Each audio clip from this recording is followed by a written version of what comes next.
morning mga kalapatid. So yun na ngayon, nandito tayo ngayon sa bypass ng Apalit nga. So magbibitaw tayo ng ibon ngayon dahil may training nga kami mga kalapatid. So ito yung namin ibon namin mga kalapatid. So dalawa, ito maraming laman.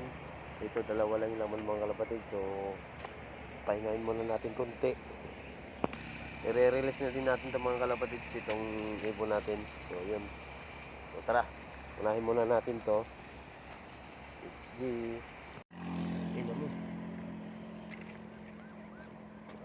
I-release na natin yung ibon natin. Unahin muna natin to.